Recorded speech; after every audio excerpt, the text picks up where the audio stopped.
Lu pernah nggak sih ngerasa kayak ada benang merah yang nggak kelihatan yang nyambungin semua kejadian penting di dunia ini? Kayak, kok bisa ya keputusan-keputusan gede dari ekonomi, politik, sampai perang itu seolah diatur oleh segelintir orang yang kita nggak kenal? Atau jangan-jangan itu semua cuma halusinasi kita aja? Teori konspirasi yang bikin kita tidur nggak nyenyak? Nah, hari ini di Faktanya Fakta, kita bakal bongkar habis-habisan tentang elit global. Ini cuma omong kosong belaka atau beneran ada bukti-buktinya? Siap-siap ya, karena yang bakal kita bahas ini bisa bikin kepala lo muter. Beberapa abad lalu, di Eropa sana, orang-orang udah ngomongin tentang perkumpulan rahasia yang anggotanya orang-orang terpilih, punya ilmu khusus, dan bisa ngatur dunia dari balik layar. Coba inget dongeng atau legenda tentang Freemason, Illuminati, atau Ordo Kesatria Templar. Mereka ini dulunya digambarkan sebagai perkumpulan yang sangat tertutup. Cuma orang-orang istimewa aja yang bisa gabung. Dan tujuannya mulia katanya, yaitu memajukan peradaban. Tapi di sisi lain, sering juga dicurigai punya agenda tersembunyi. Agenda gelap yang bisa ngontrol raja-raja dan bahkan gereja. Ini bukan cuma cerita pengantar tidur loh, tapi bagian dari sejarah yang memicu rasa penasaran sampai sekarang. Misalnya, isu bahwa Freemason punya peran dalam pembentukan Amerika Serikat, atau Illuminati yang dituduh mencoba menggulingkan monarki di Eropa. Itu udah jadi bumbu yang bikin cerita elit global ini makin gurih dari masa ke masa. Sekarang, coba lo bayangin gini. Dunia ini kan ibarat warung kopi paling gede sedunia. Ada banyak banget orang, banyak banget obrolan, banyak banget transaksi. Nah, di antara hiruk pikuk itu, ada sekelompok kecil orang yang kayaknya selalu duduk di meja paling pojok, ngobrolnya serius banget dan gak sembarang orang bisa nimbrung. Mereka ini yang kita sebut elit global. Mereka bukan cuma orang kaya biasa yang hobi pamer harta, tapi lebih dari itu. Mereka adalah orang-orang yang punya pengaruh luar biasa, jaringannya luas, dan kayaknya punya kapasitas buat mempengaruhi arah kebijakan ekonomi, politik, bahkan sosial di banyak negara. Mereka nggak cuma nongkrong di kafe mahal, tapi seringnya mereka ada di balik meja-meja perundingan tingkat tinggi, forum-forum internasional yang namanya keren, atau rapat-rapat tertutup yang jarang banget diliput media. Kenapa sih topik ini penting banget buat kita obrolin? Simpelnya gini, lo dan gue, hidup kita ini kan dipengaruhi oleh banyak banget keputusan. Harga bensin naik, harga kebutuhan pokok melambung, kebijakan pendidikan berubah, bahkan tren fashion atau musik yang lagi hits, itu juga bisa jadi ada tangan-tangan yang ngarahin. Kalau benar ada kelompok elit yang ngatur semua ini, bukankah kita sebagai masyarakat biasa punya hak buat tahu? Ini bukan sekadar omong kosong tanpa dasar, tapi ada loh bukti-bukti yang kadang bikin kita mikir ulang. Misal, lo pernah dengar nama David Rockefeller? Dia adalah salah satu bankir paling berpengaruh di dunia, keturunan dinasti Rockefeller yang kekayaannya udah nggak ketulungan dari dulu.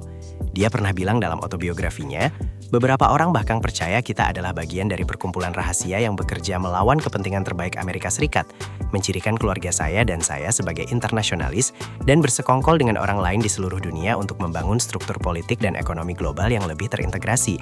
Satu dunia jika Anda mau. Jika itu tuduhannya, saya bersalah dan saya bangga akan hal itu.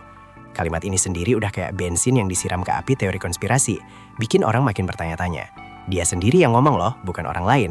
Nah, jadi ketika kita ngomongin elit global, kita nggak lagi ngomongin hantu atau alien, tapi tentang kelompok orang yang nyata, yang punya power dan pengakuan akan ambisi mereka, walaupun alasannya beda-beda. Ini penting karena pengetahuan ini bisa bikin kita lebih kritis, lebih melek dan gak gampang cuma jadi penonton pasif aja di panggung sandiwara dunia ini. Jadi, siap buat perjalanan mengungkap fakta-fakta yang bisa bikin lo teriak, astaga kok bisa gitu ya? Mari kita selami lebih dalam lagi. Sekarang, mari kita masuk ke babak pertama. Siapa sih sebenarnya elit ini dan gimana mereka terbentuk? Kalau tadi kita ngomongin sejarah perkumpulan rahasia, itu kan ceritanya dari zaman bahula. Nah, di zaman modern kayak sekarang, istilah elit global ini nggak melulu merujuk pada perkumpulan rahasia dengan ritual-ritual aneh, tapi lebih ke jaringan individu-individu dan organisasi yang punya pengaruh besar di tingkat internasional. Mereka bukan cuma orang kaya yang punya duit banyak, tapi juga orang-orang yang punya posisi strategis di pemerintahan, korporasi multinasional, lembaga keuangan dunia, media massa raksasa, dan bahkan lembaga-lembaga riset atau think tank yang reputasinya mendunia. Bayangin deh, dunia ini kayak papan catur raksasa. Ada banyak banget bidak, tapi ada beberapa pemain yang punya kemampuan melihat beberapa langkah ke depan. dan bisa ngatur bidak-bidak kecil agar bergerak sesuai keinginan mereka. Pemain-pemain inilah yang sering disebut sebagai elit global. Mereka nggak perlu harus punya simbol-simbol aneh atau janji darah. Cukup dengan posisi, koneksi, dan akses informasi yang luar biasa, mereka bisa menggerakkan dunia. Contoh paling nyata itu adalah kelompok seperti World Economic Forum, yang setiap tahun ngumpulin para pemimpin dunia, CEO perusahaan raksasa, dan akademisi top di Davos, Swiss. Di sana, mereka bukan cuma liburan main ski, tapi bahas masa depan ekonomi global, kebijakan iklim, sampai perkembangan teknologi. Secara transparan, mereka bilang ini forum untuk kolaborasi dan mencari solusi atas tantangan global. Tapi, coba deh lo pikir, seberapa representatif keputusan-keputusan yang diambil di sana untuk kepentingan seluruh umat manusia? Apakah suara-suara dari negara-negara berkembang atau dari rakyat kecil didengar dan punya bobot yang sama? Pertanyaan-pertanyaan inilah yang sering memicu kecurigaan. Selain World Economic Forum, ada juga nama-nama lain yang sering disebut meskipun lebih tertutup. Misalnya, kelompok Bilderberg. Ini adalah pertemuan tahunan para pemimpin politik, pebisnis, dan intelektual terkemuka dari Amerika Utara dan Eropa.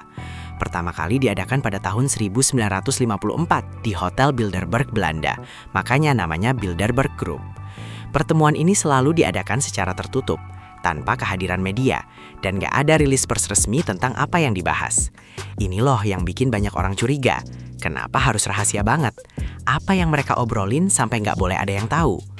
Konon katanya, di Bilderberg ini, keputusan-keputusan penting tentang perang, ekonomi, dan bahkan siapa yang bakal jadi presiden di suatu negara bisa jadi dibahas atau direstui. Meskipun para anggota selalu bilang ini cuma forum diskusi informal untuk mempromosikan hubungan transatlantik dan pemahaman bersama. Sifatnya yang sangat eksklusif dan tertutup itu yang bikin kita semua bertanya-tanya. Apa coba yang dibahas selama berhari-hari sama orang-orang paling berkuasa di dunia, tanpa notulensi, tanpa pers, dan gak ada yang bisa bocorin ke publik? Ini kan sama aja kayak lo punya warung kopi paling rame, terus ada beberapa pelanggan VIP yang selalu ngumpul di ruang belakang, pintunya dikunci, dan gak ada yang tahu mereka lagi ngobrolin apa. Pasti bikin penasaran kan? Terus ada juga yang namanya Trilateral Commission.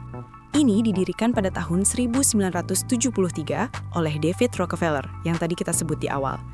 Tujuannya adalah untuk mendorong kerjasama yang lebih erat antara Amerika Utara, Eropa Barat, dan Jepang. Anggotanya juga orang-orang penting dari politik, bisnis, dan akademisi. Mirip Bilderberg, mereka juga punya pertemuan-pertemuan rutin yang nggak terlalu dipublikasikan. Mereka bikin laporan, analisis, dan rekomendasi kebijakan yang sering kali diadopsi oleh pemerintah-pemerintah di negara anggotanya. Jadi bukan cuma ngumpul-ngumpul, tapi ide-ide mereka ini bisa beneran jadi kebijakan yang ngaruh ke hidup kita. Coba bayangin, lo punya ide bisnis di warung kopi, terus lo ajak beberapa teman lo yang punya warung kopi lain, terus kalian sepakat bikin standar harga baru atau menu baru. Nah, ide ini terus diadopsi sama semua warung kopi di komplek itu. Kurang lebih begitu cara kerja mereka, tapi skalanya global. Yang lebih formal lagi, ada Council on Foreign Relations di Amerika Serikat. Ini adalah think tank yang sangat berpengaruh, didirikan tahun 1921. Anggotanya termasuk para pejabat pemerintah, diplomat, akademisi, pebisnis, dan jurnalis. CFR ini sering banget menerbitkan jurnal, laporan, dan mengadakan diskusi tentang kebijakan luar negeri AS dan isu-isu global. Banyak banget pejabat penting di pemerintahan AS, dari menteri sampai presiden, yang dulunya adalah anggota atau punya koneksi kuat dengan CFR. Ini nunjukin bahwa ide-ide yang dihasilkan dari kelompok ini punya jalur langsung ke pusat kekuasaan. Jadi, kalau ada isu tentang kebijakan luar negeri AS, atau bagaimana AS harus bersikap terhadap suatu konflik di negara lain, seringkali ide-ide awal itu lahir dari diskusi-diskusi di CFR. Ini bukti nyata bagaimana sebuah think tank bisa jadi pabrik ide dan strategi yang kemudian diimplementasikan oleh pemerintah. Jadi, ketika kita bicara elit global, kita nggak sedang membayangkan sekumpulan penyihir yang pakai jubah dan punya tongkat sihir. Mereka adalah orang-orang nyata, dengan nama, jabatan, dan pengaruh yang nyata. Mereka menggunakan forum-forum, pertemuan, dan think tank ini sebagai platform untuk berinteraksi, bertukar pikiran, dan yang paling penting, mengkoordinasikan strategi atau ide-ide yang kemudian bisa memengaruhi kebijakan di seluruh dunia. Apakah ini konspirasi, atau cuma sekedar networking tingkat tinggi yang sangat efektif? Perbatasan antara keduanya kadang memang sangat tipis, dan itulah yang bikin topik ini jadi sangat menarik untuk dibahas lebih lanjut. Kita akan gali lagi lebih dalam di babak berikutnya, tentang gimana mereka beneran bisa menjalankan pengaruhnya itu. Baik, setelah kita tahu siapa saja yang sering disebut sebagai elit global dan di mana mereka biasanya ngumpul, sekarang saatnya kita bedah babak kedua. Gimana sih mekanisme mereka ngendaliin pengaruh? Karena kan gak mungkin mereka cuma ngumpul-ngumpul terus dunia tiba-tiba berubah sendiri. Pasti ada cara dan jalur yang mereka pakai buat mewujudkan ide-ide atau agenda mereka kan? Ini bukan sulap, ini fakta yang terstruktur. Lo bayangin aja, kalau lo punya warung kopi, terus lo mau nentuin harga kopi Robusta biar nggak terlalu fluktuatif. Gimana caranya? Lo bisa ajak ngobrol sesama pemilik warung kopi, atau lo bisa juga punya koneksi langsung sama distributor biji kopi terbesar. Nah, elit global ini nggak cuma punya koneksi sama distributor biji kopi, tapi mereka bisa jadi adalah pemilik perkebunan kopi terbesar, pemilik pabrik pengolahan, sampai punya perusahaan pengiriman biji kopi ke seluruh dunia. Skalanya jauh lebih besar dan kompleks. Salah satu jalur pengaruh paling jelas adalah lewat kekuatan ekonomi. Para elit ini seringkali adalah pimpinan atau pemegang saham mayoritas di perusahaan-perusahaan multinasional raksasa. Pikirkan bank-bank investasi terbesar di dunia, perusahaan teknologi yang menguasai data kita, atau konglomerat media yang mengendalikan informasi yang kita konsumsi. Dengan mengendalikan perusahaan-perusahaan ini, mereka punya kekuatan finansial yang luar biasa. Misal, kalau ada negara yang lagi krisis ekonomi, IMF atau Bank Dunia bisa masuk dengan paket bantuan, tapi dengan syarat-syarat tertentu yang harus dipenuhi oleh negara tersebut. Syarat-syarat ini, seperti privatisasi BUMN atau deregulasi pasar, seringkali dirumuskan oleh orang-orang yang punya koneksi kuat dengan elit global ini. Jadi, dari situ aja, arah kebijakan ekonomi suatu negara bisa diatur dari luar. Ini bukan cuma bantuan, tapi juga penanaman pengaruh yang sangat efektif. Ambil contoh Bank Dunia dan IMF. Dua lembaga keuangan internasional ini didirikan untuk menstabilkan ekonomi global dan membantu negara-negara berkembang.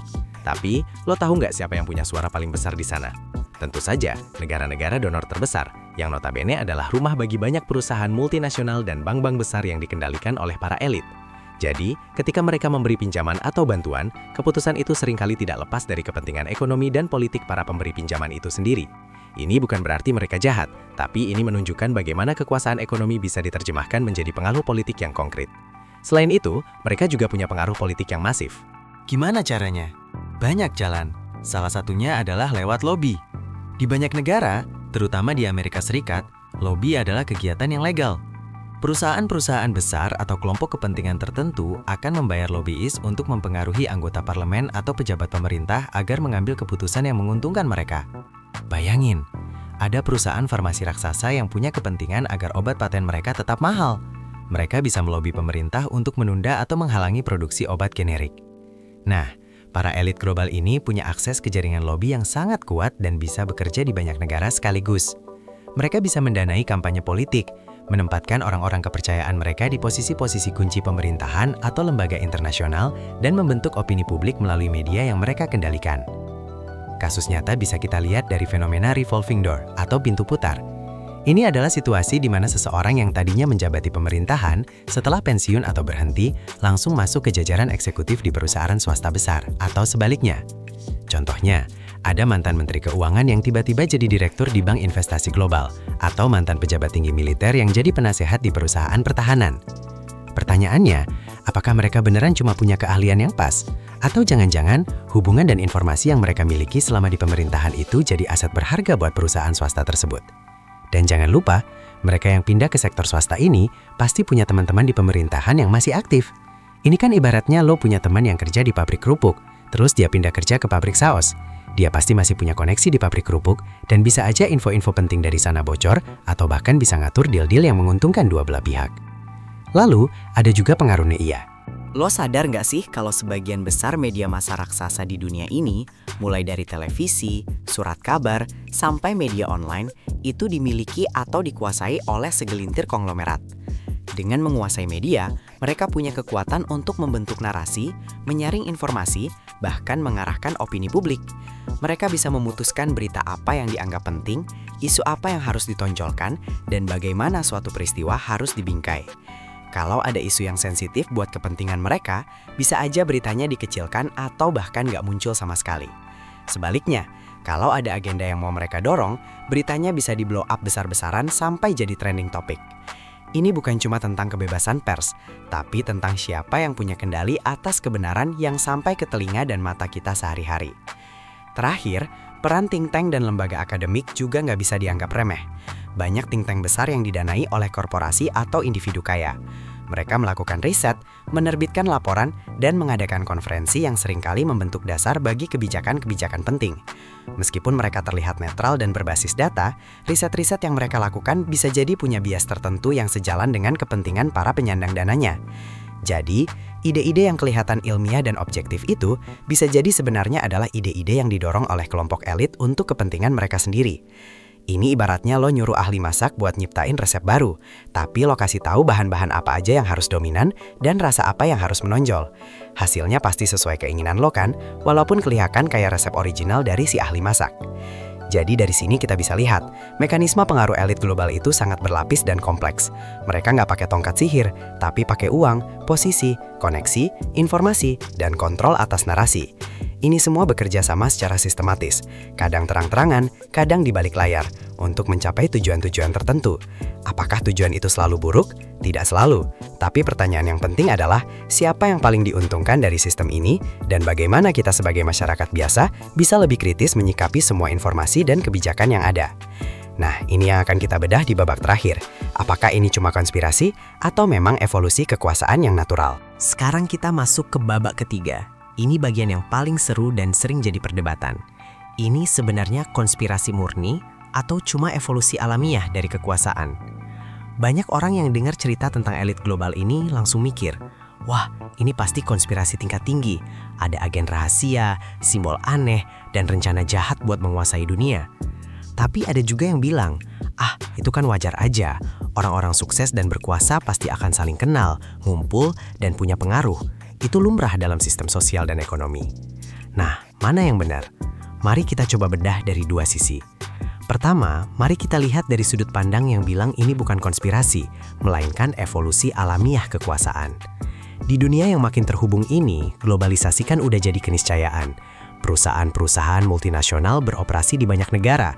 Masalah ekonomi satu negara bisa nyebar ke negara lain, sampai isu perubahan iklim yang jadi masalah bersama. Nah, wajar dong kalau para pemimpin negara, pimpinan perusahaan raksasa, dan para pakar ini merasa perlu untuk sering bertemu, berdiskusi, dan berkoordinasi. Mereka ini kan orang-orang yang punya tanggung jawab besar untuk menjaga stabilitas ekonomi, menciptakan lapangan kerja, dan memastikan kelangsungan bisnis. Bayangin gini, kalau lo punya beberapa warung kopi di kota yang berbeda, lo pasti akan sering ngobrol sama teman-teman lo yang juga punya warung kopi kan?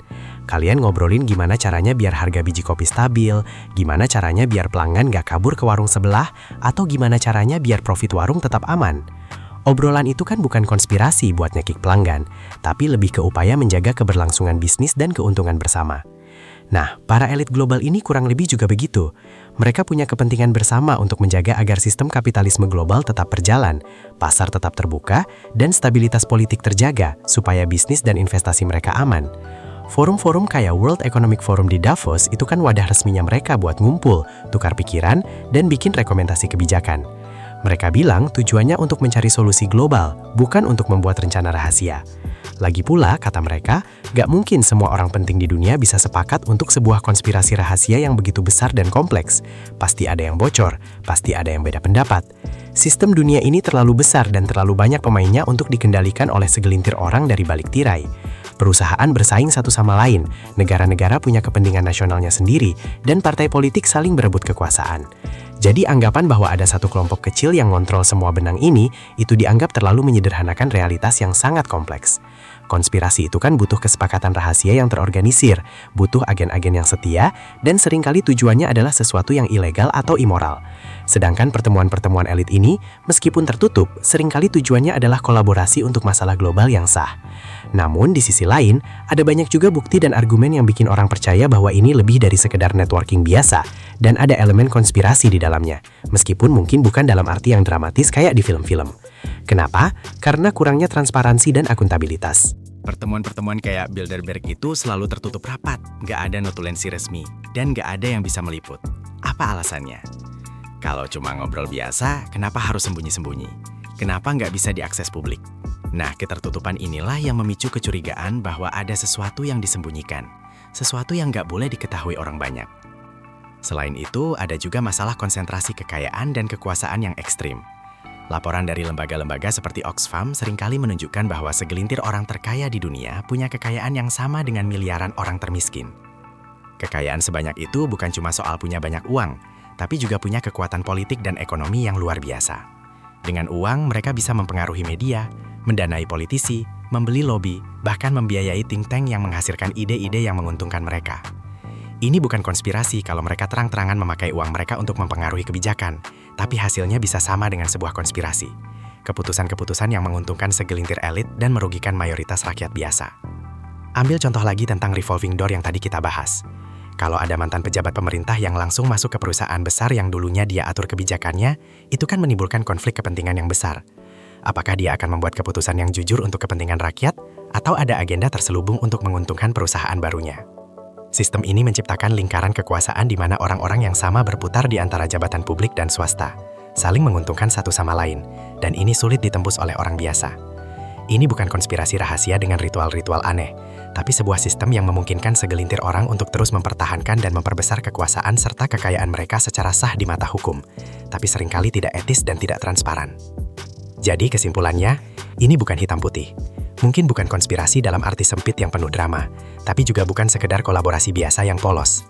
Ini adalah sebuah sistem yang sangat efektif, di mana individu-individu yang berkuasa dan berpengaruh baik secara ekonomi, politik, maupun media, saling berinteraksi, berkoordinasi, dan pada akhirnya membentuk arah dunia ini.